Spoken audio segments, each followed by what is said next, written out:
All right. Good evening, everybody. I'm going to call this work session of the King William County Board of Supervisors to order.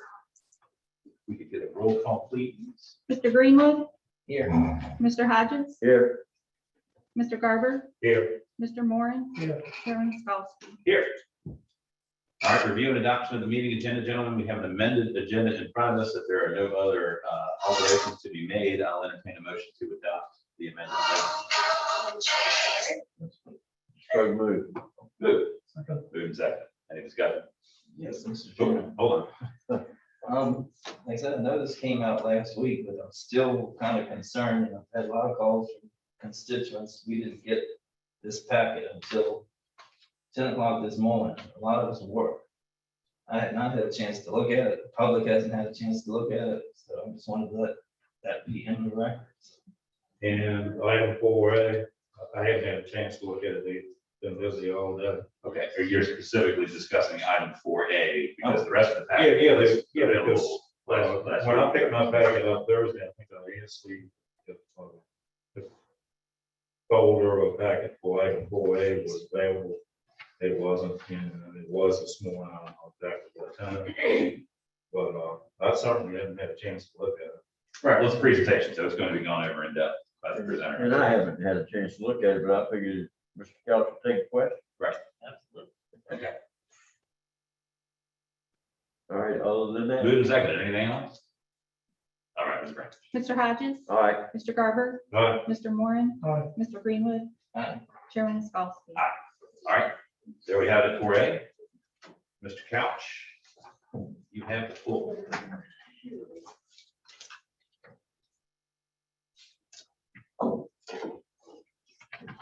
All right, well, if you haven't had a chance to review this presentation, I think you'll find it's pretty straightforward, and I am here available to answer any questions at all. Basically, just to kick things off, I had reached out to Ed after I heard a few comments at some of the previous board meetings about asking some of the consultants that the county retained to develop a model to help assess the impact of residential development on our county. And they all claimed those were out of scope. And I kind of reached out to them. I said, I used to do this before I started my career as a farmer. And so, he and I sat down together, and in pretty short order, we were able to pull together something pretty meaningful that I'd review with you tonight. We can go to the next slide, please.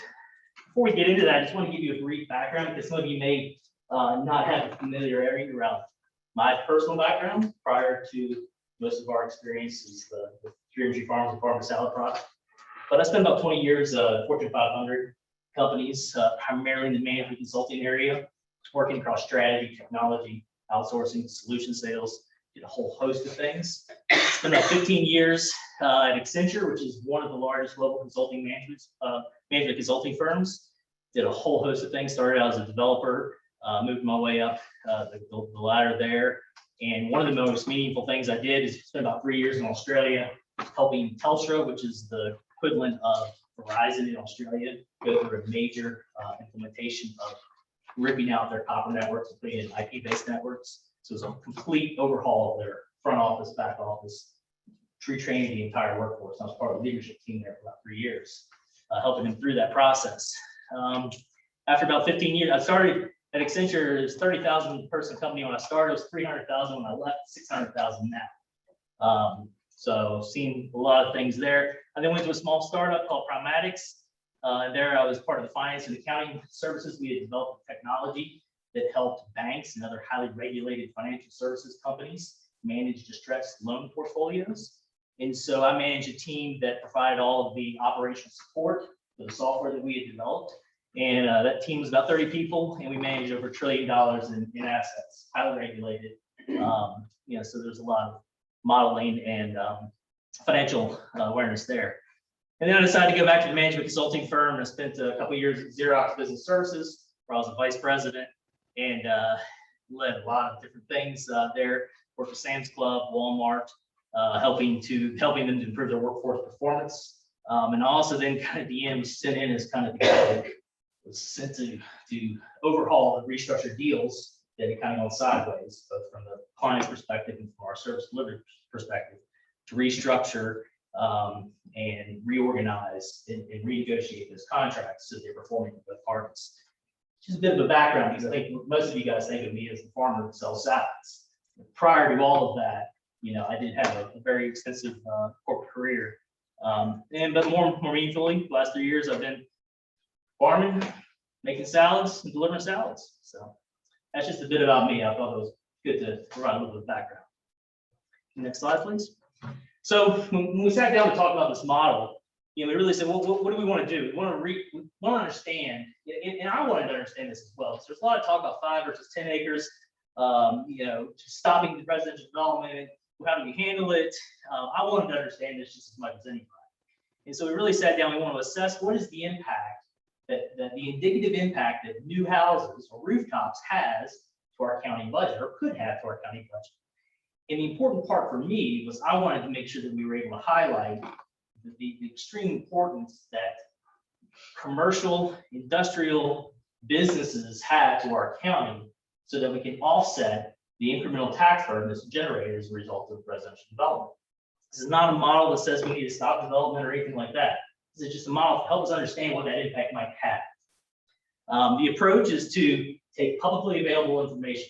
And this is an approach that I've used for years with C-level executives to take their annual report, do some analysis, and come up with a fact-based, data-driven model that shows what the impact of something might be. It's meant to trigger discussion, to understand the impacts, and it's not an end-all be-all. This is not a firm number. It's indicative, and it's a variable-based model. So it is based upon the inputs and the assumptions that we make into it, dynamically creates an output that shows us exactly what the impact could be. So that's the top-down approach then. So publicly available information, 2020 CAFR data is the main input. And we want to allow for multiple scenarios. So we want to see what a single home value looks like. What does a minor subdivision look like to the impact to us? Clusters, major subdivisions, all these things that have been thrown around, but we're just trying to understand what that impact might look like. I think the important thing is the results are indicative. They're not meant to be, don't take any number in this presentation and say that is the factual number, it's 100% accurate. It is meant to be indicative. And even if it's off by 15 to 25%, it's still a meaningful number. That's the important part to remember as we go through this. We take questions as we go, or we want to go through everything? Let's run through it, and Okay. then we'll jump in any questions we have, and then we can review it then. So in scope, again, 2020 CAFR data, number of residents, school enrollments, total government expenses, all right? Household revenue, we're going to say for every new house, again, we're talking about new residential development. So every new house that is built, we're going to generate taxes from that. We're going to have real estate revenue that's generated. We have personal property taxes and license taxes for the vehicles that we're assuming those houses are going to bring into the county. And we're also going to assume that those adults are shopping at King William County stores and businesses. So they're going to generate some sales and use taxes. We also then take some national averages, right? So how many children do we expect in each one of these houses? And how many vehicles for each one of these houses going to bring into the county? Those are basically the things that are included in this analysis. You see, it's pretty straightforward and simple. We'll go through that here in a second. What's not included, big major capital investments that may be needed in order to support new homes. Additional education funding from the state. So this is just the King William County portion of the budget that goes into assuming for the education expenses. Potential real estate tax reserve. I've used standard 2020 where we're at tax rates and all this. Offsetting impact of business and industrial growth. I can't harp on that enough. I believe that is the ticket that we will continue to see and need residential development, but we need to have businesses, industry and commerce to offset that tax burden. Inflation, cost of living adjustments are not included, and any demographics of residents that could disproportionately change that. You'll see, I've just assumed the basic average across the board. Okay. Next slide, please. All right. So first thing, I started looking at 2020 CAFR data and wanted to understand what that data looks like and make some observations about that. So as we look at this, this is a 10-year historical view of the revenue, and over time, And what we're going to be getting to is a per resident, per household, models. So the two main observations, revenue is not as important in terms of grabbing data from here and using it in modeling. But there were two major observations that I had that do impact some of the models that you see on the next slide. If you look on the blue, the graph on the right-hand side, the general property revenue per resident. So per resident, so again, revenues have changed over time, so is our resident population. And so per resident data looks at taking that total divided by the total number of residents year over year to show that trend. So what we're seeing is that as the number of people in our county grow, the property revenue per resident has also grown. Unfortunately, the thing that raises my attention is in the yellow graph, which shows that as the number of people grow, the business license revenue has decreased over time. And you see that also in the yellow graph on the left-hand side when you're looking at total dollars, that we saw a spike in 2018 and 2019 for business license revenue, but it dropped again in 2020. And it's kind of, if you look at if you take 2018 and 2019 out of it, it's remained flat for the last 5 years. So our business revenue, business license revenue, has not grown over the last 5 years.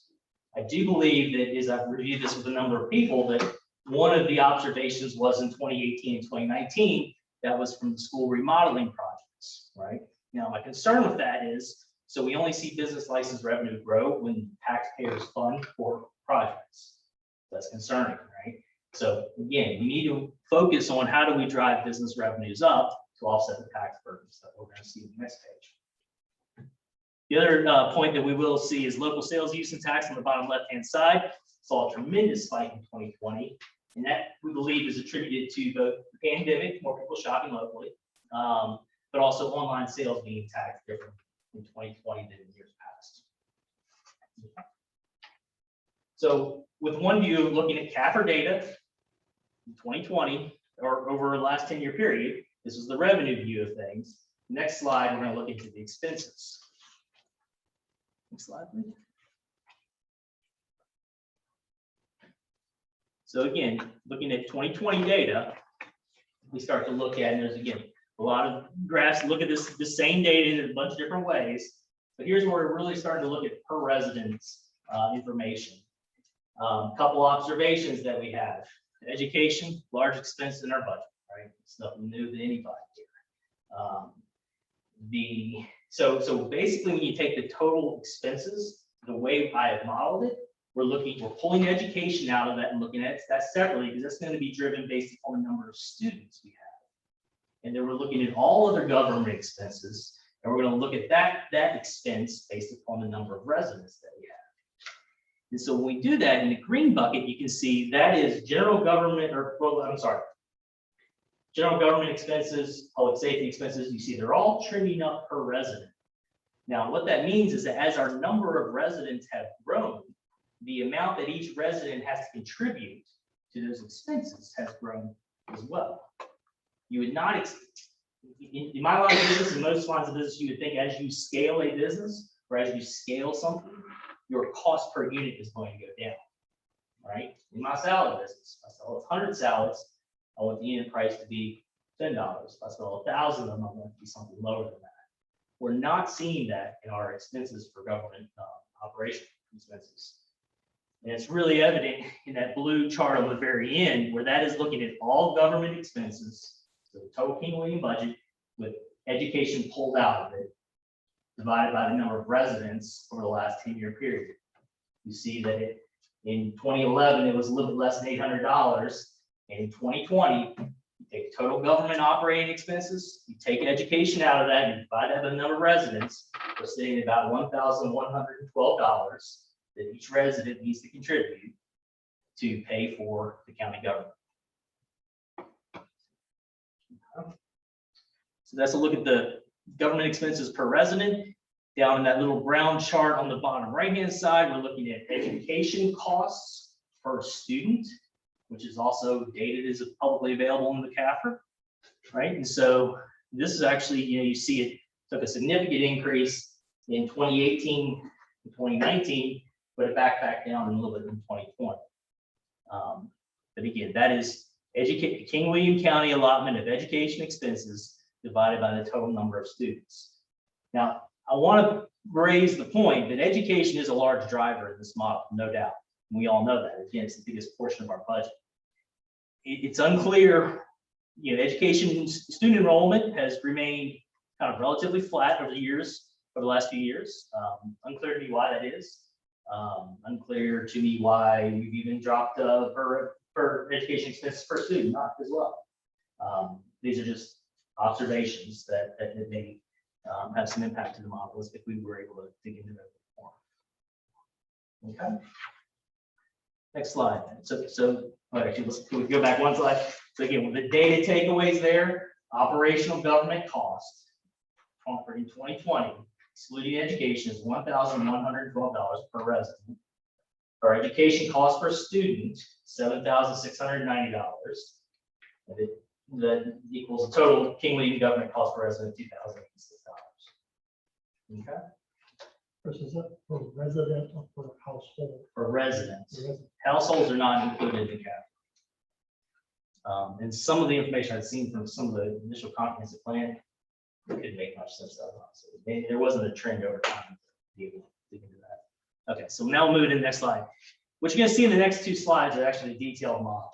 And again, this is a variable-based model built in Excel. I mean, I run my business Excel. You can change any of these numbers and it spits out new numbers, right? And so the key thing is we're just talking about assumptions and validated factual data that we've just gone through. So here on the left-hand side, in the same format is consistent across the next three slides. We're just looking at things a little bit differently, running multiple scenarios to assess the impact.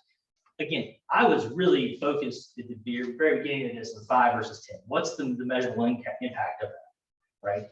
To jump to the question, there is no, there's not very much of a very measurable impact. So again, modeling drivers, they're pretty self-explanatory. I try to document it as best I can. Number of houses per year. So this scenario, we're one house. We're going to start with just one house. We're going to build one house in the county. We're going to look at it over 20 years. We're going to assume it sits on 5 acres. Scalability percentage as a result of government or a percentage of county expense. So again, back to that trend where we saw it go up as the number of residents goes up, the cost per resident goes up. I've built it in so that you can trigger that to go up or down. Because originally I was assuming that we would be scaling over time, so that as we add more residents, our cost per resident was going down. We're not seeing that, but to be ultra conservative in this model, we've kept it at 100%. So if it was $1,000, 112 per resident last year, we're going to assume the same in this new household. Same thing for education expenses. I'm not assuming it going up or down. I'm going to assume it to be the same. In this scenario, estimated improvement value. So we're building a house on 5 acres. We're going to put a $244,000 house on there. Ironically, that just brings it to a total of $300,000 real estate assessment. You'll see on the right hand side in a second. Just for simplistic and even numbers. That's how it came with 244. And then I'm assuming that the average vehicle that a person that lives in a $300,000 home is $25,000 per vehicle. Tax rates, which we all should be familiar with, existing real estate values per acre, which you should be familiar with. Get down to household characteristics. We're making assumptions. How many adults are in this household? Let's assume we put 2 adults in this household. How many children are going to be in this household? I use a national statistic of 1.93 children per house. How many vehicles are in this household? 1.88. Again, national statistic from Statistica and also the U.S. Department of Transportation. And the average retail or local sales and use per resident. We saw that on a previous slide. Sales and use tax, each resident generates about $92 to the county in sales and use taxes. The last bit on government costs are just calculations based on that 100% number above, so you can see with the actual numbers if you did change it. We're keeping it consistently the same. So the impact then, as we move to the right-hand side, is we have a $300,000 assessed for the new parcel, right? We're going to generate $2,580 in real estate tax revenue.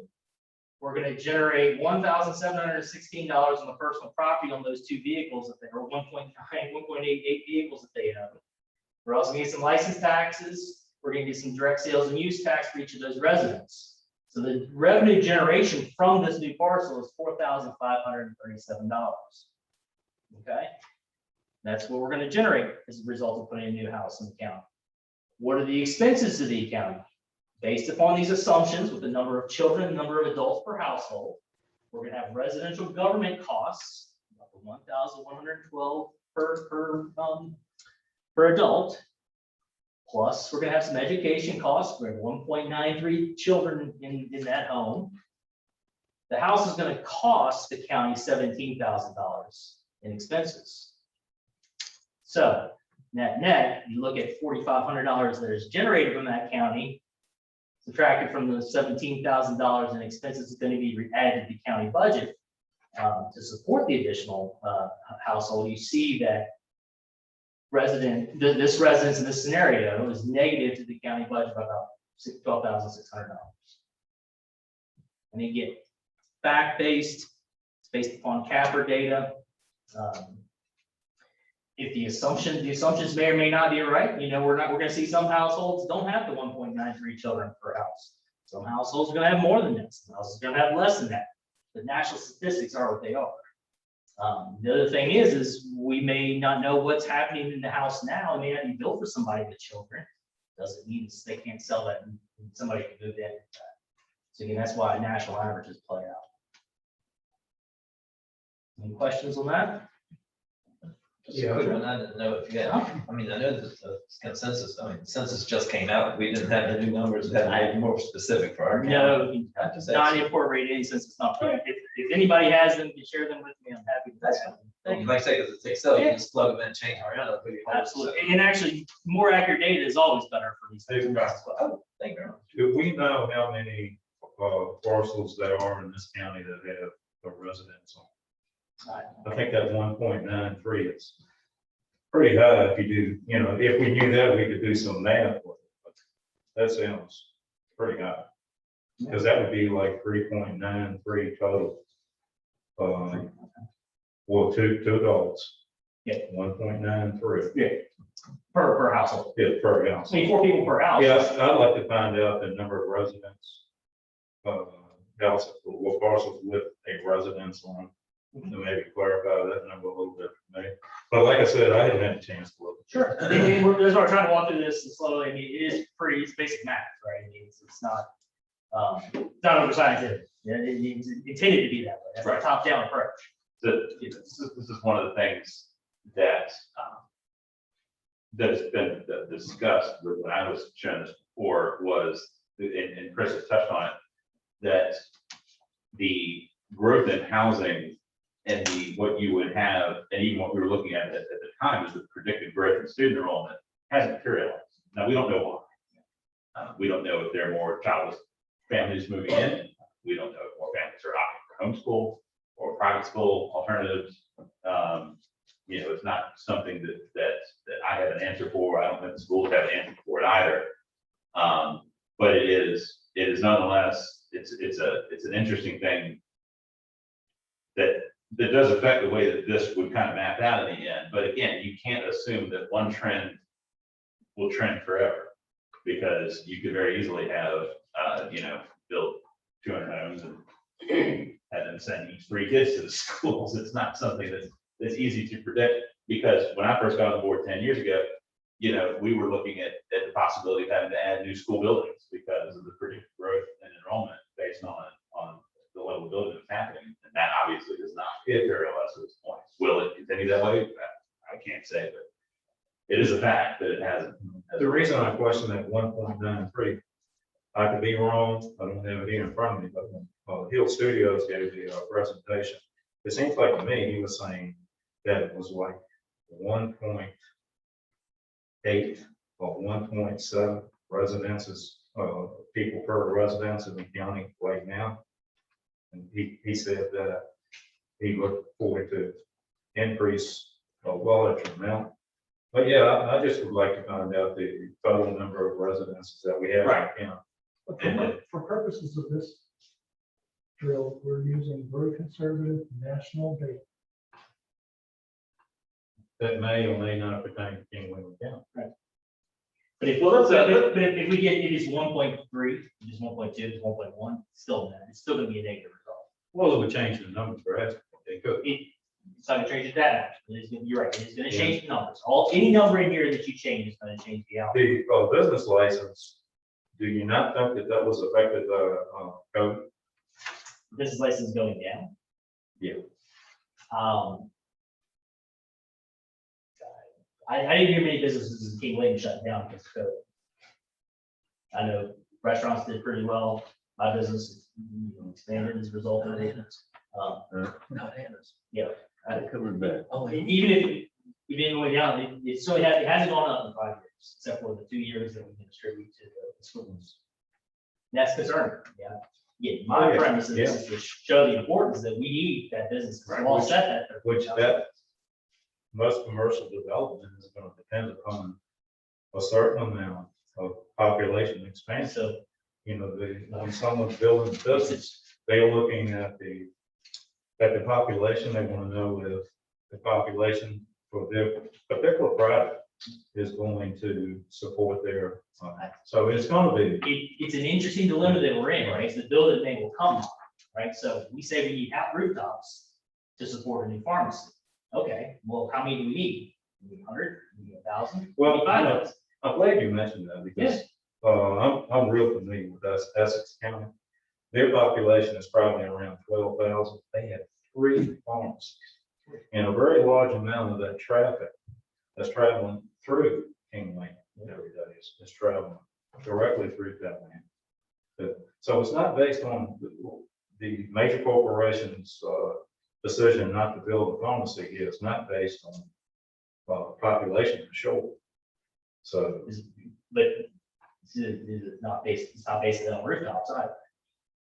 no, I mean, if you compare the two, you know, we have over 17,000 people. They have 12,000. They have 3 pharmacies.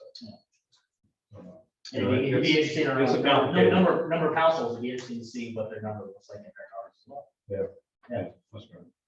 That's what we were told in the planning commission. That's why mechanics, the company told us it's rooftops. Very. So that's where I say that's a slippery Right. slope of mine. I think this is an instance where Dayton doesn't lie, but does tell the whole story. Right. And so, you know, these are important things to know, but I don't think it's the crux of the point of this exercise.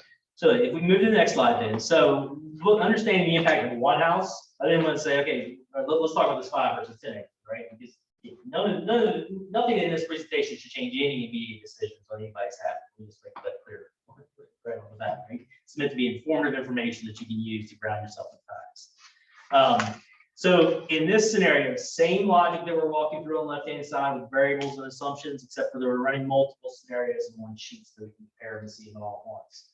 So scenario 1, we're building 100 houses per year on 5 acres. Total improvement value about 225,000. If you look on the right-hand side, same thing. You're adding vehicles, and you run that out, and you get to, if you just look on the right-hand side there in scenario 1, 32,176. Right, so it's about the same. Scenario 2 says, all right, let's change it from, we're still going to build 100 homes, but we're going to put them on 10 acres. And we're going to build a little bit of a larger home. So instead of being $225,000, it's going to be $325,000. Well, yes, that's going to generate a little bit more, but net is still a negative number. It's 12.3 instead of 13.1. So it's not a measurable difference when we're looking at smaller homes on smaller lots versus a little bit bigger homes on bigger lots, right? So that was one thing that told me that, you know, 5 versus 10, the discussion is more, what is the impact any single house has to our budget. But we really don't know what a reassessment would have done, correct? Because I mean, it would include our largest industries also. Larger. Well, we don't know what it would have done to the tax rate. Yeah, Right. Or the ratio, right? Right. I think the interesting thing is I thought through that scenario, it's actually going to lower the tax rate, right? So each house is going to contribute less to the kitty, so to speak. What about to corporate? Well, I'm corporations. asking, I don't know. All right, I'm seriously, so their taxes, their valuations are higher. Well, a lot of them have developed a lot of stuff that we haven't. Right, reassessed, yeah. You know, Yep. So that's why I'm questioning the figures as they are because of what actually has happened. Agreed, 100%. The figures are absolutely going to can move and everything else. As again, back to the first point, we don't take any one of these numbers and say this is the number, right? But I think that you're going to see some of that play out as a wash because valuation is going to go up, tax rates potentially go down. You still have an impact to the household that you're adding to the county that the household generates. And this is common knowledge that across the country, right? That households typically consume more than they generate from a tax perspective. And this is just showing that in King William data and information. So again, it gets scary when you start thinking, okay, if one house is 13,000, 100 houses is 1.3 million. Where it gets really scary is if we go to the next slide, which is looking at some of these cluster subdivisions, which are allowed by right in our state. And scenario one is as best I can put together some of the scenarios that have been thrown out in terms of a cluster that's being proposed around 235 acres, 268 homes. So each home is on about half an acre. Big conservation area set aside. All those same assumptions, and again, which may or may not play out over time, but again, it's an average assumption based on national statistics. Lacking any other information, I don't know what number to use. That scenario by itself, this one cluster subdivision, potentially could have an impact of $3.3 million to the King William County budget. Only where values get greater, get larger,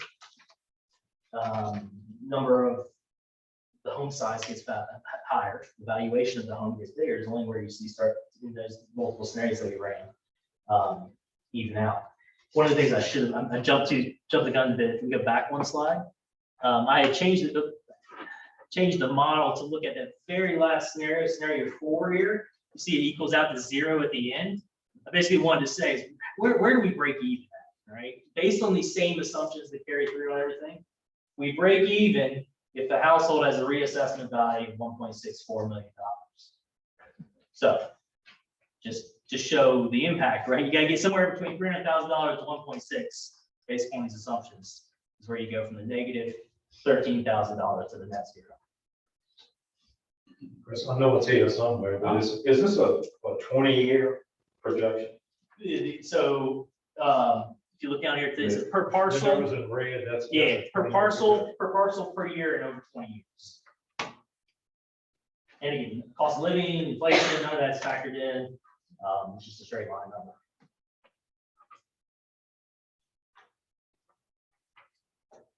So again, I know there's a lot to digest in these things. It's a lot of numbers on this kind of stuff I look for, right? But having to follow up if there are any questions afterwards as well. I don't get any of these scenarios. Moving along, just in the essence of time, we'll go to the very last slide then.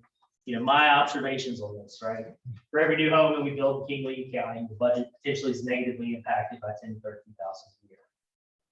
Break-even point, as we just talked about, is about 1.64 million per parcel. Biggest risk that we have, large subdivisions, large number of home sites, right? Each home is going to generate that negative amount. Education, the biggest unknown, the biggest expense driver in this, right? You build 100 houses with no kids in them, the situation looks a lot different. But that's how realistic is that? The impact of this, the unknown incremental impact or infrastructure that would need to be support some of this growth is not modeled in there. So that's in addition to everything we've looked at, again, which I think makes this model very conservative. As homes are built, which again, this is not by any means saying that we stop doing anything to impact residential development. It happens. It needs to continue to happen. But as it continues to happen, the tax revenue associated with that increase in tax expense, the offset's going to have to be made up somewhere. And the burden will fall to existing homeowners, all of us included, unless taxes are generated by increases in commercial and industrial revenues. What I think needs to happen on this is a proactive focus on revenue growth from industry and commerce. shifting ourselves to be a more business-friendly climate. Comprehensive plan should potentially address residential development strategies. And I think this is an important message because I think that it opened my eyes in terms of the actual impact. I think we've always heard these things about we need more rooftops, right? Well, when you understand that a rooftop means your taxes may go up, that makes you think about it in a different way. So I think in some way, rolling this into the reassessment and understanding of how residential development taxes go about is an important thing for citizens to understand. You said that you did not know why the cost per child went down. Correct. It don't I would make- have thought in it doesn't make 2020, sense. yeah. I mean, except for if we weren't in. I mean, I can see it being even, but They asked for a lot, but we appropriated in 2020 money to go to the schools, but they actually took in a lot less from the county. Because they didn't have the same expenses in 2020. okay. due to COVID. No. Chris, like you said, you went on the assumption that there was gonna be a growth per year, but as you've noticed, I don't know how far back you went, but our county, there hasn't been a growth in schools like Travis was saying when we first started, it's kind of been flat, so that number really doesn't match that average. So wouldn't that help until it started to meet the average? All these homes that, so the assumption that you had that Because we're we gonna build built- more homes and more right. kids are gonna come there, so they may not have come yet, but it doesn't, the house is there, and the bedrooms are there, right? Right. Somebody can move into them with kids at any moment, Right. right? 'Cause it's Exactly. associated with the house. Yeah, I'm just saying, but there have been 100 or 200 homes built Right. here, and no kids, but like you said, they could. Yeah. Yeah. Exactly. And why that number hasn't gone Yeah. is suspect. I can't for life figure that Well, out. right, I mean, I think one of my You're trying my to pay those favorites. house payments. one of my favorite lessons that I took away studying the financial crisis was that a lot of the problems that laid the foundation for that to happen were people's assumptions that what is happening now will continue to happen forever without end. Okay, so the fact that we trend currently, basically a net zero in enrollment increases year over year does not mean that will continue in perpetuity. I think what the attempt was here, I don't think it's a surprise to anybody that's up here or probably in this room that a residential home, single family home, on a single lot, a multi-home subdivision or what have you, is not a moneymaker. We've always known that. This is an attempt to quantify just, how much of an impact it has or more accurately could have. This is drawn up as a scenario that would match national averages as we've gone over. So, suddenly we could trend way more. We have 3 or 4 kids per house attending school. We could trend to the average, or we could trend where we've been for the last 10 years or so, which is pretty low. Now, obviously, yes, that moves the number one way or another, but it doesn't change the fact that we know what we already know, which is that it's a net loss. And I think in quantifying it, though, it gives us a better idea of what the impact will be going forward so that we can make better decisions. As is pointed out here, residential growth is not going to stop. Okay, a lot of residential methods to get lots approved and build homes are by right. They didn't even come in front of us. They submit a plan that meets the requirements laid out by the state code, approved. Okay, so again, the goal here, the understanding here, isn't to me necessarily new because we've always known this. It's just now it's quantifiable in some fashion.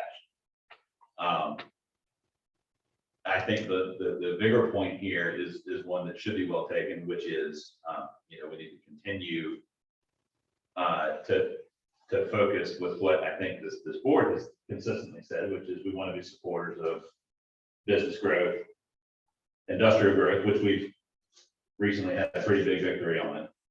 $185 million in investment from a multinational corporation is a pretty big deal. So, I don't take this to be anything more than what it is, which is, again, it's a factual layout. And again, as I already said, the data doesn't lie, but it doesn't always tell the whole story. We know, for instance, to deal with the business license, that's something that wouldn't necessarily be intuitively known if you were just looking at the raw data. And the assumptions about enrollment growth, those are things that that are lived experiences that we have, but again, they don't necessarily predict what the trend will be in the future. Did those business license figures, well, I guess, did they take in consideration the people who just hadn't paid their permits? A lot of people have possibly not applied for their business license, but But may still be. But we don't have the policing ability at this point to be able to go out and really beat the bushes and find out what's going on. Because I know there were some that were still operating and they had not paid. Yeah. And we're not raising the real estate tax to where it's 1.6 million. Yeah. On per house. Well, you just need a bunch of houses that are assessed at 1.6. Right. Yeah. They're just gonna assess all our houses at 1.6 million. Yeah. And you have a lot of tax to pay. Or one house assessed at 167.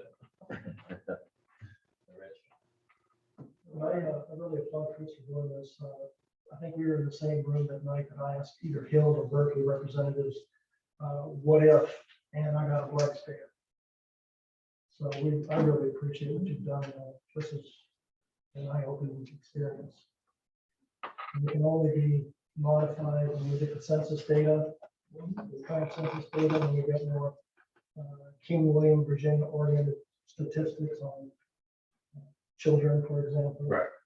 That's all. That's Yeah, right. between number of households, I mean, Yeah. wish list of data is. And we can get that from the schools. I've asked for children per bus, per stop or something. I've asked for that. It is available. We just have to pressure the schools to get it. Right, and then, again, this is data that could just be, Correct.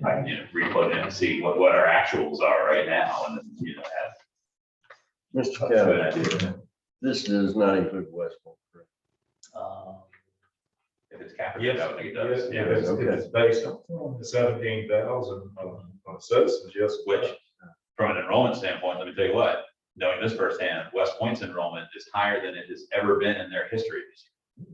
They are turning away tuition students, which they have never done. So, is that a product? Again, that's data. Does it tell you the whole story? Are people moving into West Point specifically seeking out that school system, to get in without having to pay tuition?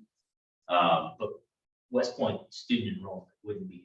Yes. West Point student enrollment wouldn't necessarily be in that, but I'm just I'm there's just- another piece of information that I had to say that, hey, we're talking about enrollment trends. Well, in West Point, the enrollment is Yeah. trending very high. And they're coming from a greater distance. For the ones that are accepted. Well, maybe, but again, my point, I was in communication with the superintendent about this issue, and he told me that they are not accepting any new tuition students this year. So, I mean, that's kind of a big deal for them, because they love their tuition students, so. Yeah, but they probably still maxing out on what they can accept, would be my guess, unless they had to cut back because of residential enrollment. Well, that's just it. The residential enrollment from the town is so high that they're cutting back on any new tuition students. There's not a house that isn't going up that isn't somebody putting a contract on. Is it, this has nothing to do with this, but, now that you mentioned that, is that an option for King William County Public Schools not to accept, tuition from other counties? Well, I think it's a matter of capacity versus enrollment. at the Well, I certain know, point, so- Richmond County, unless they change, they're not doing.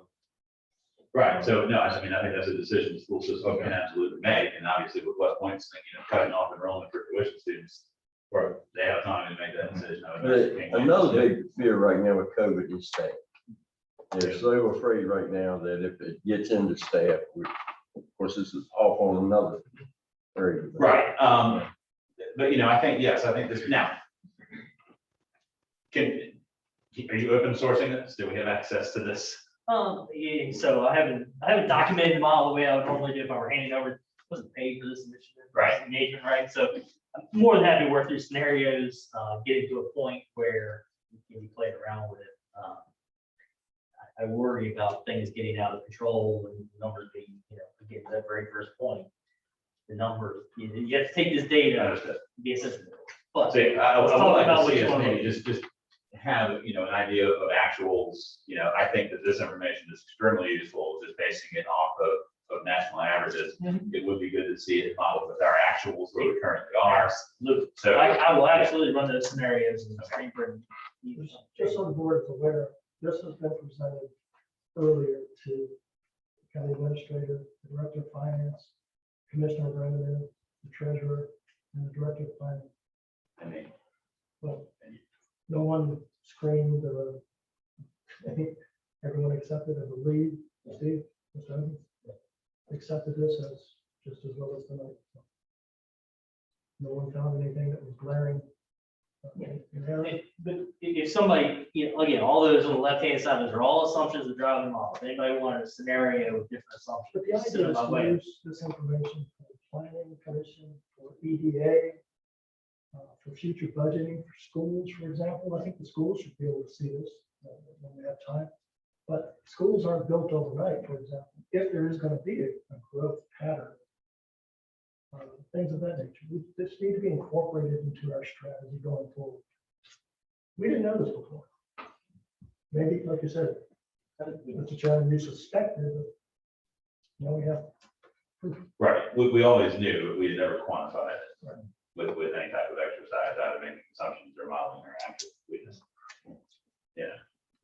You need to make money off of a house. Yeah, I mean, the farm bureaus put out studies on this kind of stuff as well. Right. Again, national averages and things like that. This is more targeted. Right, and so I've probably seen data before when there were debates about land use policy and land use taxation policy, specifically about, cost per parcel with the residential house versus, farm to land or anything like that. Now, one thing you had mentioned at the beginning, you kind of started this with the idea that you were going to try to decipher if there was a measurable difference between the 5 acre and the 10 acre. Yeah. And the impact of that. The measurable difference is the only time that I think that it will have a measurable difference is that a 5 to a 10 acre shift results in fewer homes being built. It's all triggered off on the home, not necessarily the size of the acreage. So if moving from 5 to 10 results in 50 homes, not 100 homes, that is going to have an impact. But if you move to 10 acres and you're still building 100 homes, you're still going to have 100 impact. The number of homes is the biggest driver. Last question, like you said, you had the numbers for our schools, but if you didn't include the numbers for West Point schools, but you did include the numbers for their people, wouldn't that make a big difference too? Because their schools are a lot more expensive than ours. Shouldn't we put their school? No, because if you model it the way that it was based on government cost per resident, then you're catching West Point. Okay. And then you measure education cost per student, you're using King William Bethel, you're only capturing King William too.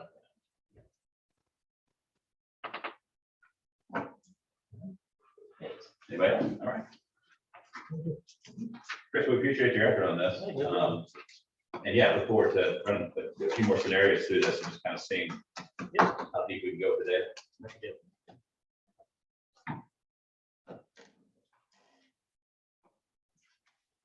Okay, into work session matters. November work session date change.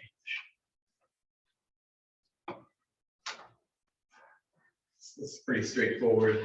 At the beginning of the year, the schedule was made to work around the Baco conference, and it turns out the Baco conference is actually the second week of November. I'd like to formally make your meeting the first week of November. Or sorry, the 8th, 7th. Okay. Now, I know we've discussed, what we want to do as far as attendance of that, depending on how things go. I guess we can give that a little bit more time when we decide, but Yeah, I was gonna, well, we don't have to throw it in right now, but finding out what is our drop dead date, because I'm contemplating dropping it. right. So let's, Just so you know, I mean, I talked to the town manager, and the health district is saying by October, the 1st of October is gonna really be rolling. It's their estimate.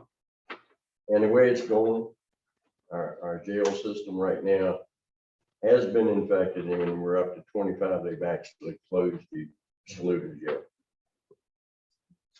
schools quarantining all over the place. So yeah, let's, We'll inquire about that, and I'm pretty sure most places have been pretty forgiving with the drop dead dates. right. And I guess it's going to Closing kind of things out. matter here how things move forward anyways, because that Baco population is kind of the average population for the most part of it. Yeah. So yeah, let's find that out if we can tomorrow, what the deal with the hotels going to be, and if we need to start making our decision whether or not we're gonna go now, or if we give a little bit of time to see if the situation levels off or.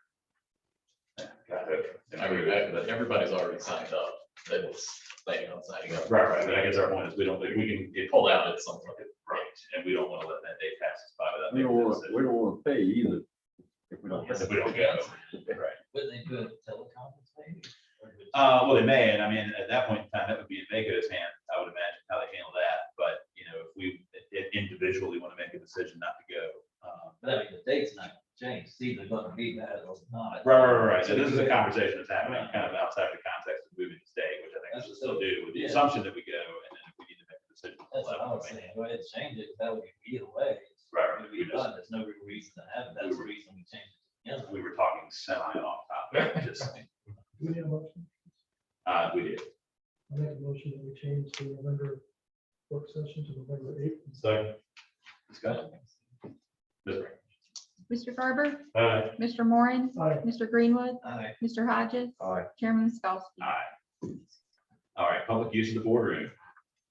So the subject has come up recently about public use of the boardroom after hours. And I want to get your feedback, your guidance on kind of where we're at with that. It's my understanding that the policy is, I couldn't find a record of it, but policy is that it's only for government use after hours. And if we would like to change that, then we need to at least consider the cost of staffing, right, and sanitation, and especially at this time, sanitation and spiking COVID costs are. It would be my recommendation to change that policy. I would tend to agree with you, Mr. Hudgens, that right now is probably not the time to reopen that discussion, although hopefully a time will come when it makes more sense to look into maybe. And if we do, you know, entertain that, what he just said, we talked about that, the cost of that. Right. They should have to bear that. And because you gotta have someone stay out or come back and lock the building up. I think we need to probably do a more comprehensive review of how it was done in the past and how it makes sense to do it going forward before we make those types of decisions. So, but I would agree right now that it's, let's just keep it as is. Yeah, although I'm sure we would all love to be able to make it available, it just doesn't make a lot of sense. But Just- we don't have a community center in the sense that people can schedule it and rent it. This was a great venue, but just not practical these days. I think people put the Rivers building to good use for that for a number of. Or Just, But we gotta look at that on our end too, you know, I mean, because again, we're incurring costs. Let's rent it to you. if you could clear up the situation that happened with, you know, just so everybody will know that don't know. It was an inadvertently allowed, I think. Sure, it was inadvertently approved, but it actually never was. It never happened. came- Okay. It never Never happened. happened.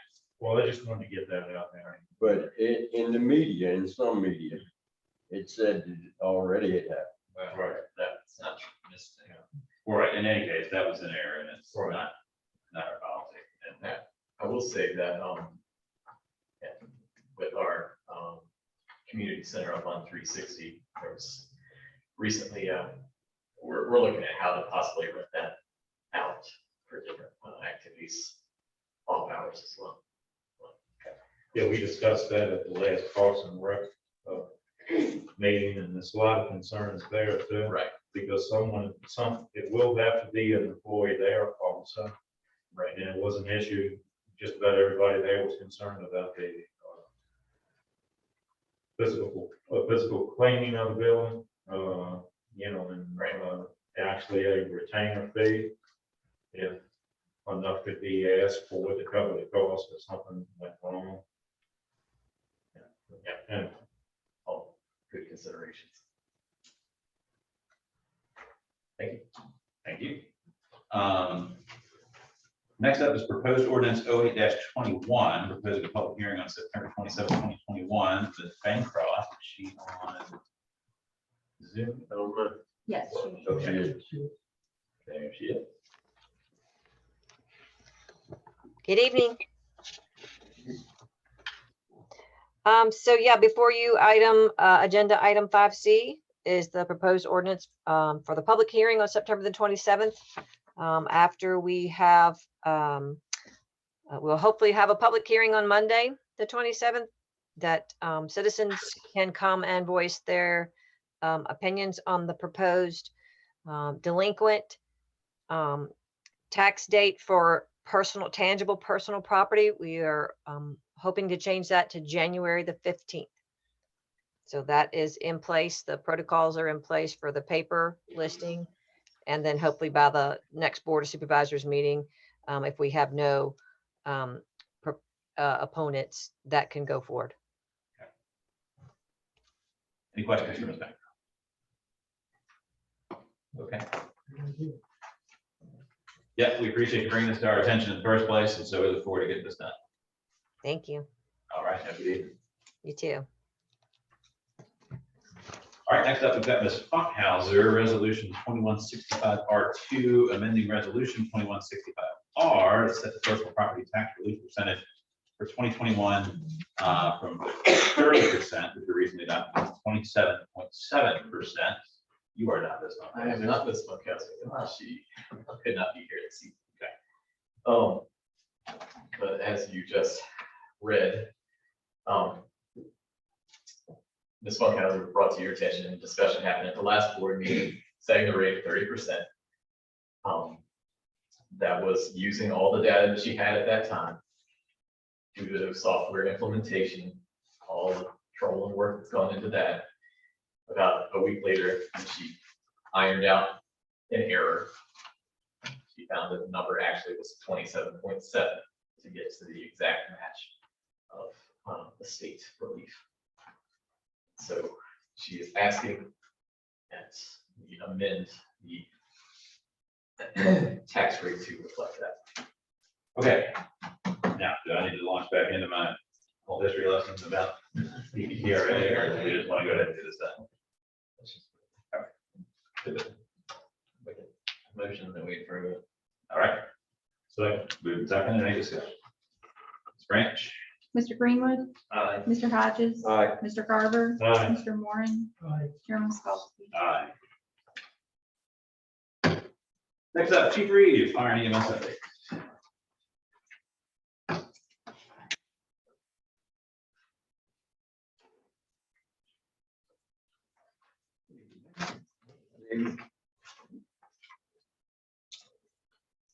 Run through the update real quick. First off, COVID-19. Current reports are pretty consistent that we have not yet met the peak of COVID-19 with the Delta variant. It seems that the Delta variant is a tremendous more, a greater likelihood to transfer from one person to the other. So vaccinations are critical, masking, isolation, all the CDC guidelines that we were following last year. Those are the things that are making the difference in folks. The hospitals are seeing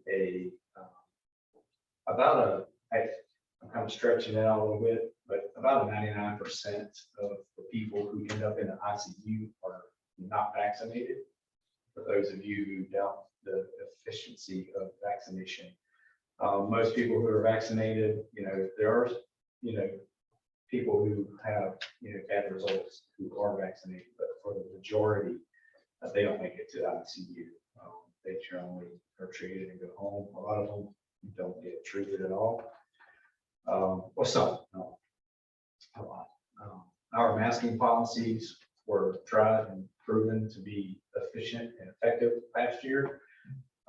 The fire department has been, for Kingway, has been back on the CDC policies and guidelines. With our guys in the station have been masking if they can't isolate more than 6 feet apart. Yes. Branch. Chuck Walton wants to come in.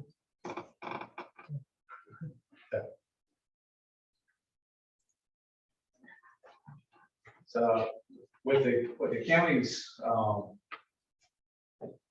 progress with the decontamination efforts that we used last year with the 90-day solutions and the everyday cleaning and the, you know, our guys that go around every day that disinfect this building, we have had little to no documented transfer of COVID-19 internally. Our guys who have experienced issues with COVID-19 have been away from the government, away from our buildings when they contracted, you know, the disease. So I can't stress enough how important it is to put your mask on, get vaccinated, and isolate, and clean your hands, clean your desk. Just keep away from people when you don't have to be in their face. It makes a difference. There's no way we know the percentage of people vaccinated in King William County. There are some percentages out there. VDH has a dashboard. that Yeah, shows- and they change all the time. I mean, you can look, there's a high rate of the elderly population that are vaccinated. We get this middle range, and then of course, you know, anybody under 12 is not vaccinated. So This morning, we were the highest per capita locality. yeah, we have done really well compared to other areas. Oh, no, I'm sorry, no, we were the highest per capita for infections. Oh, excellent. But we have done very well with the vaccinations as well. Right. But yeah, Especially in our elderly population. Sorry. But it's coming around. I mean, the Delta, you know, and you also have to look at the difference between, you know, the infection with the vaccinated person versus the infection with the not vaccinated person. And that's where the difference is coming around. It's, you know, I don't want to compare it to the flu, but we've been getting flu vaccinations forever. It's 60% effective, where the COVID-19 vaccination is 95+. So we're going to continue to see infections. The minimized effects of the virus is what we're looking for. You know, hopefully we can push it out like smallpox and all that stuff, but when we don't get vaccinated, it comes back. So I can't stress enough how important it is that we get in front of this. We have a small government, we have a small fire department, a small police department. A outbreak could cripple us instantly in 2 days. You know, so just keep that in mind. You're not just affecting yourself; you're affecting your entire environment, everybody around you. Take those precautions. Our staffing is insufficient, and the situation's getting worse. I mean, we're rolling back into the everybody's doing their full-time job, so our part-timers aren't showing up. We have 8 slots to fill. Minimum staffing under NFPA requirement would be 15 full-time positions in the field, unencumbered by administrative, you know, duties. We have 8. So we start out upside down, and then when we have our part-timers show up, it's not that they're bad people or they're poor employees. They have other engagements. Their full-time jobs are paying them and telling them, hey, you got to come over here, but we're just there. I know that we're waiting on the SAFER grant. They are winding down. They've been pushing out. We talked about 2 months. They told us it'd be about 2 months to get everything allocated. However, they've been putting out like a tidal wave of awards. So they're really high up on their amount that's coming out versus what the total is. So we're a few weeks away from finding out whether or not we're going to be in the right. Keeping our fingers crossed, but keeping in the back of our minds, if we don't get that grant, we're going to have to do something. We can't cover the distance and the sheer volume. So we'll give you a little more information on that soon. We'll put some numbers together and bring some stuff to you in the event that we don't get to that point where the SAFER grant comes through. And an example, running through staffing, you know, with all of our stuff going on, we rely heavily at Walkerton and Middle to run our fire first response. They were down for almost 2 weeks. They had an infection, so they had to quarantine several people, and we basically had to pull from 1 and 3 to put a response in Central for just one engine company. So pretty much every engine company call that came out in the courthouse district, we had engine 3, engine 1 coming here, plus trying to find a maintenance to get with them. And West Point's no different than the rest of us, they fight these battles every day too. So it has a significant impact on us going through this. I've already kind of hit AFG and safer. We're starting to, all of our policies based on state, federal, and local regulation have been published. We have over 130, I think, policies that rolled out for all of the Keyway Fire and EMS. We're currently working on our SOPs, so our procedures are a little different because they are based on what our procedures are. And that has to entail the volunteers, 3 companies, Walkersman, our response matrix. So it takes a little bit long. We're currently working on that to try to get some of those things hammered out so it's efficient for everybody. We are well underway with ESO and the transition, West Point, Mangahick, and King William, all 3. We're on time, on track to get all that stuff in and have us transfer over totally to ESO for one-stop shop for all of our software programs for scheduling, training, or reporting for fire, EMS. So that's a huge undertaking. And my hat's off to the volunteers that are working at night. I'm calling these chiefs on their time off while we're sitting around our house at 5, 6 o'clock at night discussing how we're going to build these reports and get them done. I can't say enough for them. Those guys doing that extra work in addition to all the other things that we do in the day. All of our apparatus are currently working still. With the addition of the engine and the ambulance that we have purchased, King William providing that we have staffing to get them all out the door. The apparatus themselves, we will have top of the line, state of the art technology. So the best effort, the best chance that our citizens have in the highest level of response and service that they possibly have. My hat's off to you guys for supporting us in that, truck, having come in, in the situation that we came in with the career department. It's humongous, the distance that we've gone in such a short period of time, and we couldn't do it without the support of the board. And the VDM tabletop that Chief Jones mentioned last meeting, I've been in contact with our representative from VDM, who is a contractor who does the planning for them. His job is solely to work on planning these EOP scenarios and work on COOP. We've discussed over the past week that a tabletop for our EOP may not be the best option. We're going to move forward with the entire plan, but it may be more of an assessment center of how our plan would roll out so that we don't spend a lot of time with a scenario and get bogged down in the weeds of the what ifs versus what we are capable of doing in the event that we have an emergency or we have a disaster and we have to respond to it. And I think that might be the best direction that we go, but all the other parts of that plan are still in play as we described before. And then the last thing, we just threw a little bit in there about IDA, near miss. King and Queen had some small damage that occurred. We did everything down the room. So. Got some questions? That is a lot. Remind safer is federal or state? It's a federal grant.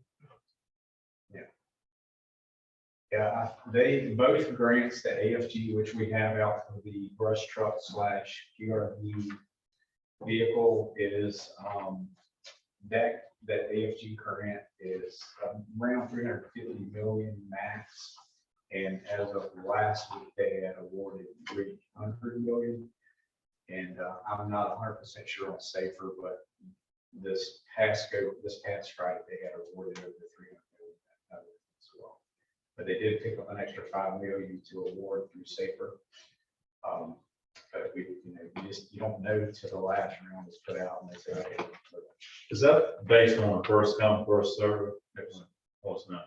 It's based on Need. a committee reading through your stuff and liking what you say versus what the other guy. It's based on the assessments. And sometimes, unfortunately, with grants, it's all about how the person reading the grant interprets the terminology that's put in there. We did use a professional grant writer who was about 97% success rate. So our hoops are in there. It's kind of weird. I mean, if you look at somebody who deserves or needs that help, we Feel like we got a pretty good case. pretty much fit the picture. So all of those. Right. So we hang our hopes on that for now, but then. Yeah, Steve, the county administrator and I have been speaking of, kind of behind the scenes about what doesn't happen. So we're going to put some things together for you guys to look at.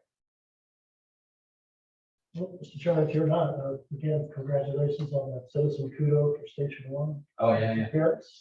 Oh, well, thank you.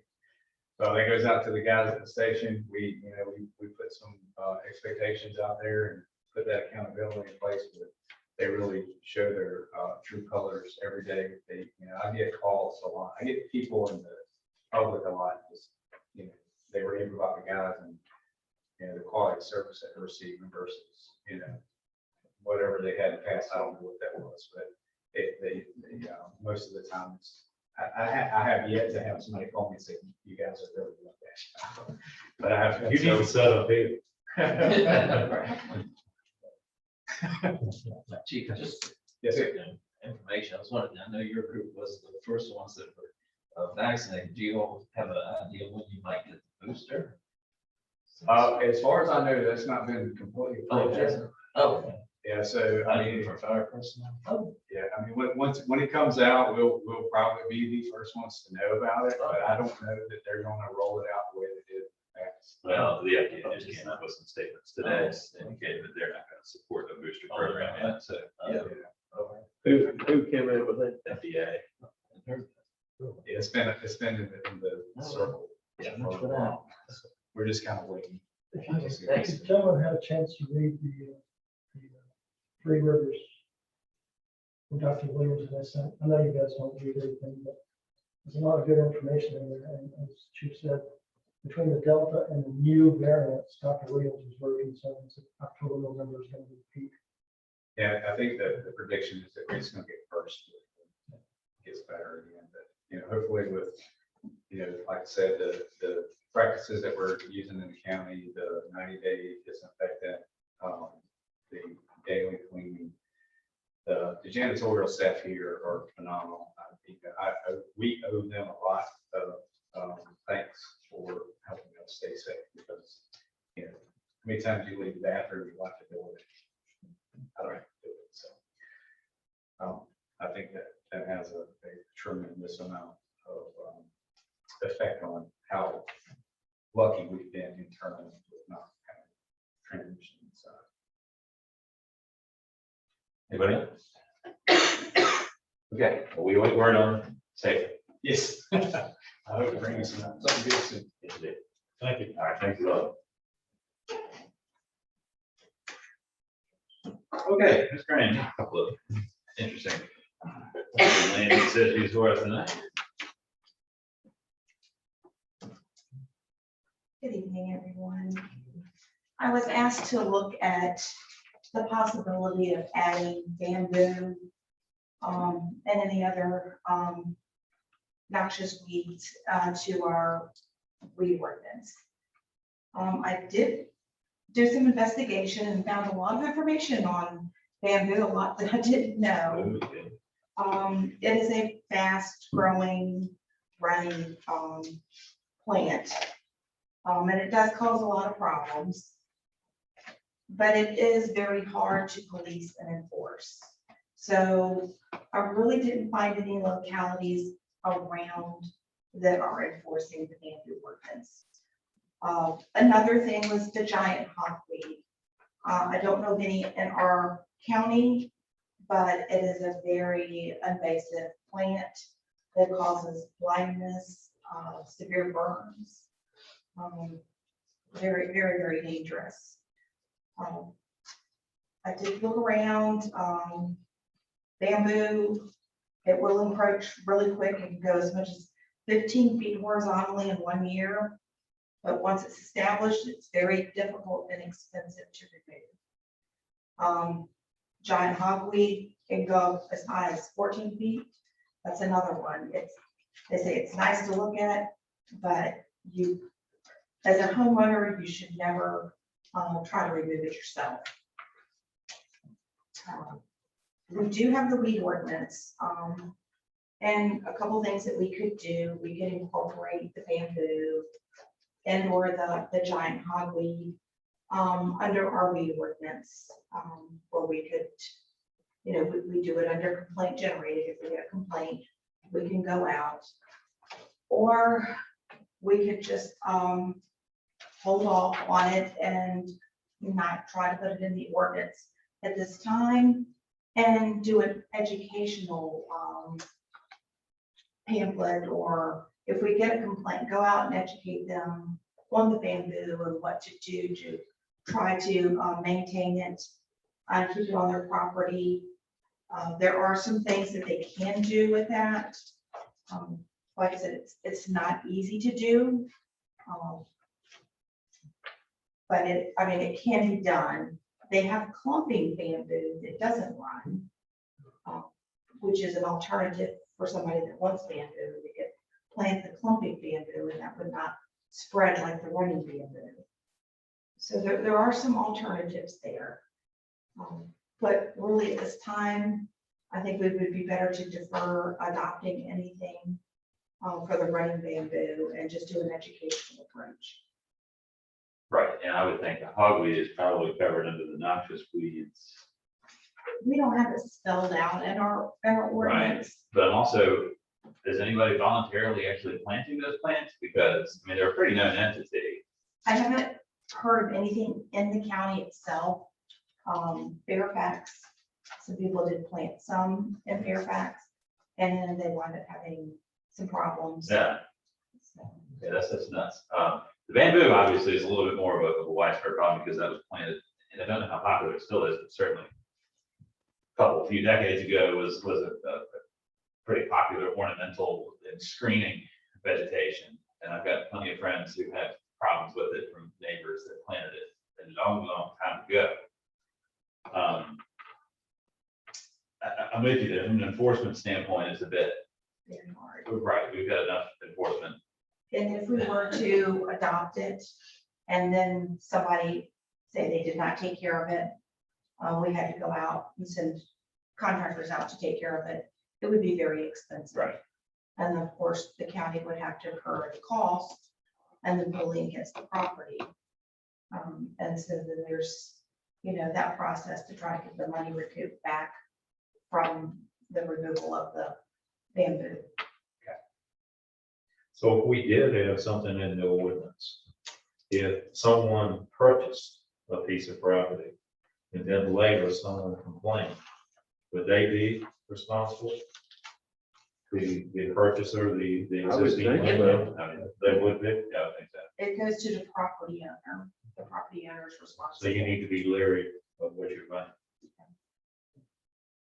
Well, I think bamboo is also a pretty known entity at this point in time. Most people understand the drawbacks of it. Yeah, but the giant hogweed, I don't have any earthly idea what that looks like. Now you see a bunch of stuff about that. It looks vaguely like Queen Anne's lace, but it's huge and About it's, 14, 15 feet high.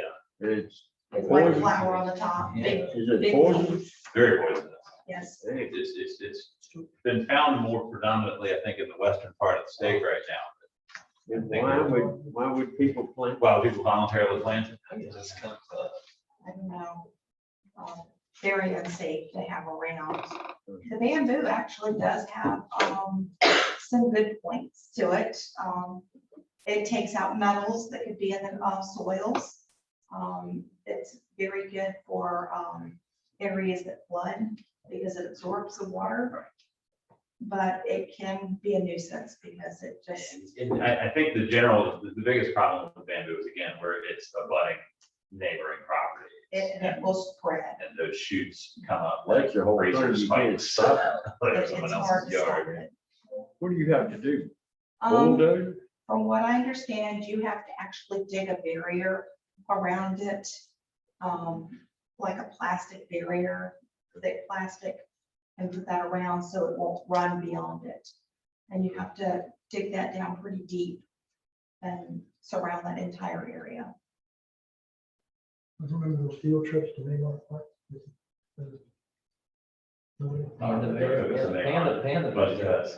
must have been sixties. Oh, there's plenty of it over there. They just took us to Zor and then took us right to school.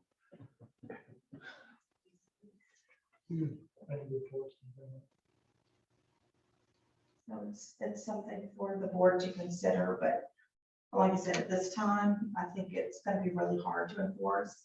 If we get a complaint, we can certainly work up an information sheet to them on things to do to try to keep it maintained onto their property, or go with the clumping instead of the running bamboo.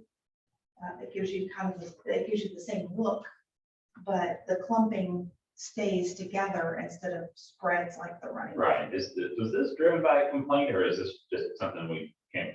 We did get a complaint, so. But I don't know that this is gonna solve an active complaint, you know? It's just, it's gonna be very, very hard. to Right, do. and this becomes an instance where people want us to referee disagreements between neighbors, and that's. And, I mean, if we don't do anything and there is a complaint among the neighbors, they can take them to court. They can take them to civil court. That is another option for them as well. Okay, so I think we're on the same page. Okay, in terms of fish, this one. Okay, floodplain management. Okay, so it's our time to be updating our flood maps. I gave y'all quite a bit of information to go through on this. We've actually done pretty good. They have incorporated West Point in with King William. We don't have any buildings going into the floodplain. We have about 15 that will be coming out of it. But that does include West Point, and I don't have locations, so I couldn't divide how many were actually in the county and how many were in the town. I don't think there was very many in the county We last time. have very few. Because we reached that elevation point along the river Yeah. pretty quickly when you go upstream of West Point. We're very lucky. I can tell you, I've been here over 4 years, and we have not issued one building to be built in the floodplain since I've been here. So that's a good thing. I think West Point's floodplain is pretty well Be developed. careful with that statement, because they're expanding that flood plain all the time. Oh, right, well, the last floodplain mapping that FEMA did was a pretty big expansion. You know, we landed some properties in What West was it, Point that had, 500 years or something. right, that previously hadn't been in there. Now, the effects on us compared to the rest of the Middle Peninsula are nominal. I mean, quite frankly, I mean, you have Middle, Matthews was effectively completely under flood. But being- Matthews but is very being- low. Yeah, Being in a floodplain does not stop someone from building. They just have to, whatever elevation FEMA, recommends so far is the If there's- elevation of Yeah, the. there's normally a base flood elevation determined. And I'll just do an example, say a base flood elevation for that area is 9 feet. Well, we have something called an 18-inch freeboard. So they would have to go an additional 18 inches above to meet the floodplain requirements, and that's with the bottom of the finished floor, any ductwork, any mechanical equipment. They have to put in flood vents. So there's a number of things that they have to do, and we have to make sure that they do it and submit elevation certificates. If you want to see one, go down to Mr. Medlin's. right. He's got all those things. Yeah, those houses there, the ones that were lost, that washed away during Isabel. Basically, most of those got rebuilt with some freeboarding elevation. One house down between 2nd and 3rd Street recently did an elevation just on their own. Second and third on Kirby. Yeah, on Kirby. The rancher on the Yeah, left, old or kind of white brick ranch. Mrs. I know him, I can't think of his name right now. Fisher. Okay, that's the frame house, right? Vinyl sided. No, it's the, I think it's the brick. Oh, The frame house, vinyl sided is that we're doing that thing. Yeah, with the Fisher. But yeah, most of our issues gonna be confined to. The town. yeah. Well, like I said, there's 15 that are gonna be taken out of it. I don't Good for know That's which, amazing. but none going into it. So that's a good So thing. I mean, it's effectively the net good is. And when I say flood, and this is for me dealing with the coast for so many years, I think along the water. But I have been corrected, you know, if it can rain where you're at, it can flood. So it's always good for anybody to have flood insurance. And we are working on getting our community rating system up. So the insurance will, they'll be able to get a cheaper insurance rate, Right. which is good. Yeah, the CRS helps a little bit, but since the Bigger Waters Act, it's been not a pretty picture for flood insurance. But the homes that are in the flood zone, I mean, they're not required, Right. their flood insurance is a lot cheaper. They have made some drainage changes, but during Isabel, I was staying in waist deep water on 14th Street, which is 33. Well, the bridges are underwater. Yep. And they complained to me, why didn't I put signs up there? And I asked them, well, where do you get 80-mile-an-hour signs that won't set that? Yep, I remember that. Bridges were gone. We didn't know if they'd be there when the water went away. That's why. We do have all this information in our office. And a lot of it will be put on the website, just for the citizens to be able to look at and if they have questions. So is this pretty straightforward stuff, or is it something we could ask possibly Louis on? Oh, don't worry, Louis already on it. We'll probably do a lecture on it in September. So. Why do you think I know about community rating systems and bigger waters? Free boarding elevation. You want to talk about linear wave action or anything? Which one? All right, and next, speed bumps. And I was asked to look at the possibility of a speed bump or speed bumps going into the Liberty Farm subdivision. And again, I did check with VDOT. These are VDOT roads. They really aren't wanting to put speed bumps in the subdivision. I don't live in there, but I have ridden through there a couple of times. They do have the 25-mile-an-hour sign posted.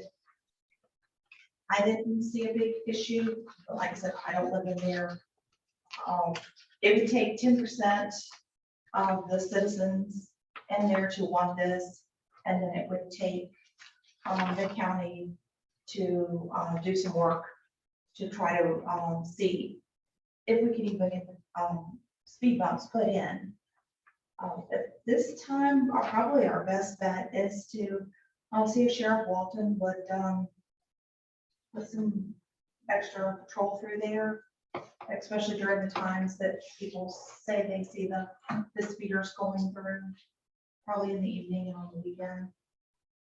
Right, but I would make the neighborhood aware of, the threshold and, kind of involve their court. If they can gather that support, then I think it's something we would. I sent the same packet to one lady, got 4 different emails. And you shared one email from VDOT, and that's exactly what they recommended. They had the sheriff patrol through there, or even set up radar, if I remember correctly. And this one lady, I'm not going to mention her name, she told me that she would be more than glad. Jeff did say that when she called that he, talked to her, and she said that she would be more than glad to identify some of those vehicles. I had a similar problem, or 2 similar problems, one in Macaulay Park and one in Sumter Crossing. That he sent a deputy out to speak to these individuals and stop. So that's definitely a good idea. And I don't know whether Jeff's not still up there, Sheriff Walton. Yeah. I was wondering if he had a conversation with one of Okay. Do we want to? I'm here, can you hear me? Go, yes, sir.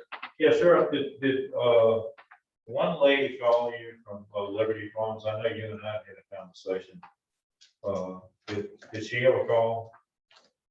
You did. We had a conversation about it, and we have passed it on to our patrol deputies, and they are checking the area. I've been through there myself. It's just gonna be hard to have someone there at the right time that someone comes through speeding. We'll do our best. Could she identify any of those vehicles? She did not identify them to me. We had some conversation about that, so maybe at some point, if she had that name, she would tell me, but she did not give me any names.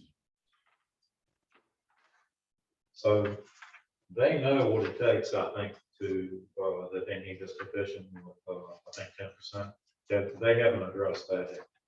They haven't, and it's up to the board. I mean, we can certainly send out a generic letter to the residents there to let them know pretty much what's going on and see if they want to give their feedback on Yeah, whether they think it's necessary. And then we could proceed with the next step with this. They've spoken to VDOT, I know that. I was shocked initially, by what she told me. I thought she was incorrect. She was very correct. How many streets does this involve? It's a very small, I'm surprised that this problem exists. Everybody should probably know every vehicle that goes in, it's a single in, single out. I was in there this morning. And she said that she would be more than glad to identify, and I told her to reach out to, especially these other people that emailed me, and that could stop it quickly. And the other thing I mentioned to Steve, is it possible, since we are visiting the revision of the zoning ordinances, to include something in future subdivisions as a fundamental requirement for VDOT? I know you said that might be a problem with VDOT itself. Did you look into that anymore? I didn't look further into it. Might have had a conversation. That could eliminate future problems in future subdivisions if we could require that. We can require, what's the limit? Well, I mean, VDOT, they have certain Yeah, criteria. they want a meet. plan and profile. But there are different things that can be done to slow traffic down in the subdivision, especially one like this that dead ends. Which is a cost to the county. It would be It a would cost be to a- the developer. Oh, yeah, to the developer, but this will be like a 50% cost share. And we have to pay for the study. And I guess the engineering. And the study would actually have to show that the speed bump is warranted. Exactly. And from what our initial look at it, conversations with VDOT is they would say, no, it doesn't warrant it, and therefore And they're not. going And I didn't read all the way through, it was a lot of material, but was it something in there about a minimum traffic count to even qualify for that? Yes, there were different strategies for traffic slowing. Had different It had to have a different certain thresholds of cars to go through. Yeah, certain volume. I don't recall what the one. I'm thinking that number was high enough that they weren't gonna reach that, Probably not. but it was a long. It seems like their recommendation, if anything were to be implemented, would be higher fines and more signage. They really don't like to put in speed bumps, so it's kind of their life. Practical observation from living in an area that has calming bumps, they call them up there. People that violate the speed limit, that drive like they do, are not gonna be deterred from a speed bump. These trucks, loud exhaust, they're gonna rush up to it, bump over, and then floor it and go to the next one. The I just don't problem, think it's gonna be, the problem with that subdivision is the first part is Liberty, and then you get into Mall Hill, Section 4. And between the two, it's a gap of, what would you say, a quarter of a mile or something wide open. It's not You very go down far the at road. all. You go down Yeah. a little hill and you're And there. these people said, all of them actually, that that's where most of it is occurring, right there. But, you know, Another thing we might could even think about, doing an extra $200 fine for people that do speed in that location. I know some localities We do could, that. if we could do that, I'm certainly, if somebody got enough of it. Doesn't VDOT have to do that also? I don't think it does have to go to VDOT. I think it can be adopted by the county. And then we'd have to post the sign. When I went through there, I only saw one speed sign, and that was right at the beginning. When you spoke to them, did they have an issue with the 25 mile an hour speed limit? I didn't ask them that, I or did not. just people speeding over and above. Well, I know that regardless, 25 miles an hour is the lowest speed limit VDOT will apply on the road. Period.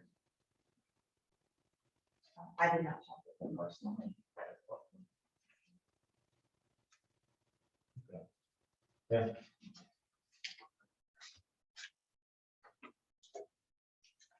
So, did you want us to explore what it would take to increase the funds?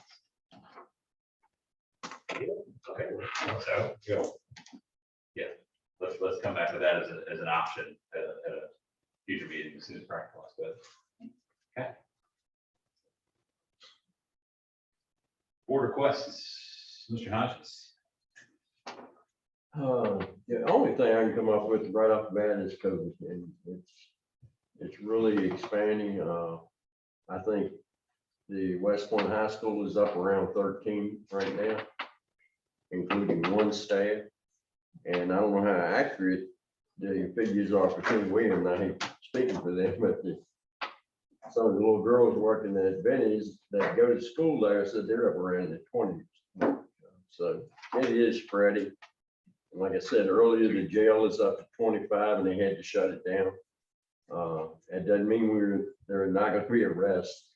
They're being transferred to Gloucester and to more than that. But folks, I mean, I'm no doctor and I'm no medical person, but I think the vaccination is the best of the two evils that we have.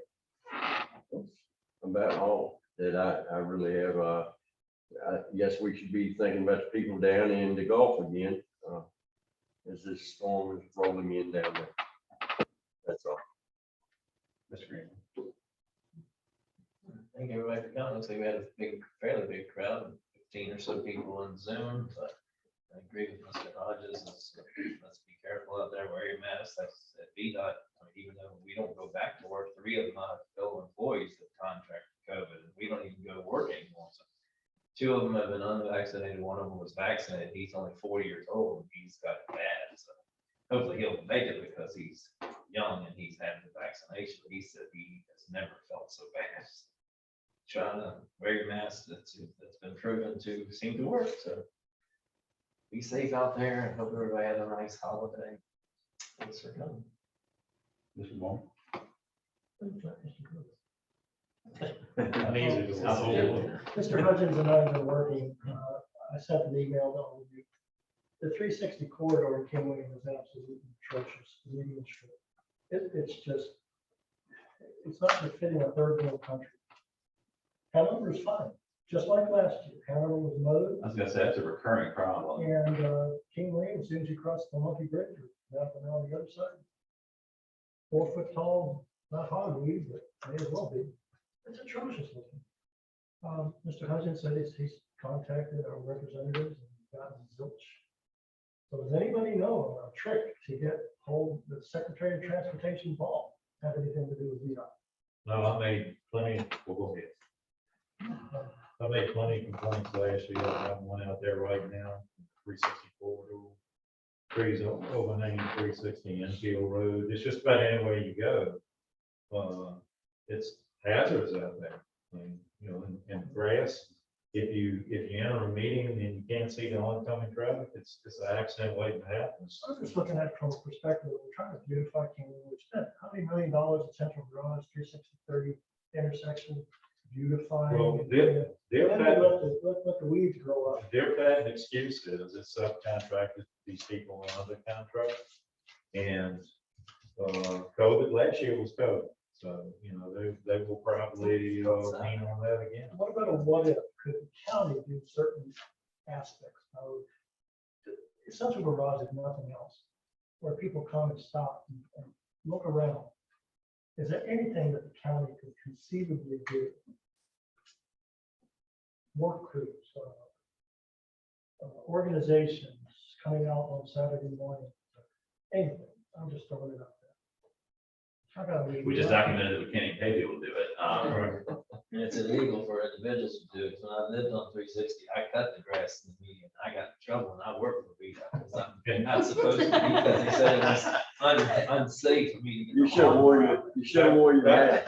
Back there in February, I got a bunch of complaints about East River Road, the condition of it, and they finally stepped up to the plate and paid 2 miles up. Well, 2 weeks ago, I got a phone call saying that they tar and chipped over top of the asphalt. Is that a waste of money? I mean, I don't, I mean, Mike could pay a firm to do it. Like I said, we hired, the county hired one of those firms that does grass cutting. that'd be Yeah, great. but what I'm afraid of Yeah. is once we start doing that, then VDOT will totally wash so their why hands don't of we it. start with, let's draft a letter. Find out who the recipients need to be. They have had some turnover and transition. Well, right, I know Ms. McGowan has traditionally been our pretty reliable local contact. She's no longer the one, so. But maybe they're getting a lot of phone calls. I don't know. So maybe something on letterhead signed by. You know, we could do it individually or one consolidated. Right. I'm saying this is just a letter from the board. Can go under my signature or under Mr. Hutchins' signature. To our local VDOT and to maybe the district administrator. See if we can get some attention. I don't think that works. They're complaint driven, just like the county. I think the more people we can get involved, the more complaints we get. If we gave the 800 highway number to everybody, they all called about complaining about grass. I think that was better. Bless you. Right, they don't care about just a letter comes from us or not. Right, yeah, it doesn't make any difference. But the people out there think that it does when we complain for them. I know, Mr. Chairman, Mr. Hutchins is standing by tomorrow to push the submit button on our body grant application. Good. Mr. Garber. Well, this has nothing to do with any request, but I was really moved. Well, then it's out of order. Well, everybody else was out of order, so I want to be like everybody. Oh, Lord. So this weekend, 9/11. You know, the pictures of the event itself. I can remember vividly that morning that I worked a long shift, 12 hours. And I got up somewhere around 9 o'clock. On the news, I went and one of the towers was smoking already while I'm watching the second aircraft. In the aftermath of that, it was just incredible. The loss of life, people running for their lives, the fire and EMS people who put their life on the line, you know, to go in there and do the best they could. Police officers, it's just a terrible loss of life. It's just bad people out there that don't like anything that this country stands for. And, you know, I think a lot of these groups think that it's a divide and conquer, you know, we can bicker amongst ourselves and they think that they have us, you know, but never underestimate what we can do when we work together in this time. And if it was ever a time that we needed it, it's right now. You know, it's so easy. It's so easy to look at the politics. Let's just do what's right for this country and stand behind this country and the American flag. Thank you. And let me add one thing. I know I'm out of order too. Let's go to If you remember how quiet it was after I mean, it wasn't just the planes making noise, but after they grounded all the planes, it just seemed to be much quieter in the country. Yes. For a long time. Right. Now, I recall vividly my father taking me outside and saying it's probably the only time in my lifetime that I would look up at the sky without an airplane flying. Well, I'm not gonna try to, not do that. So just second that. Thank you for the words. We do have a closed session tonight. Someone would make that motion.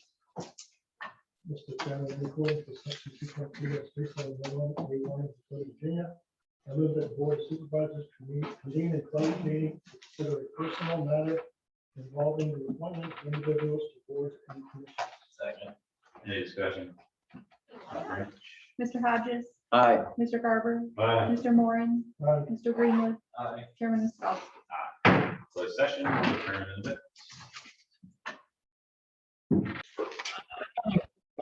A motion to call the meeting back into open session. So moved. Second. Any discussion? Ms. Branch? Mr. Garber, Aye. Mr. Moran, Aye. Mr. Greenwood, Aye. Mr. Hodges. Aye. Chairman Scott. Aye. Entertain a motion to adopt SR1. So moved. Second. Any discussion? Ms. Branch? Mr. Moran, Aye. Mr. Greenwood, Aye. Mr. Hodges, Aye. Mr. Garber, Aye. Chairman Scott. Aye. I'll entertain a motion to adopt resolution 21-66, appointing Terry Sims Stone to the Recreation Commission So for a moved. term that expires June 30, 2024. So moved. Moving second. Any discussion? Mr. Greenwood, Aye. Mr. Hodges. Aye. Mr. Garber, Aye. Mr. Moran, Aye. Chairman Scott. There's no other business. Mr. Chairman, I move that we. Very good. Motion. Second.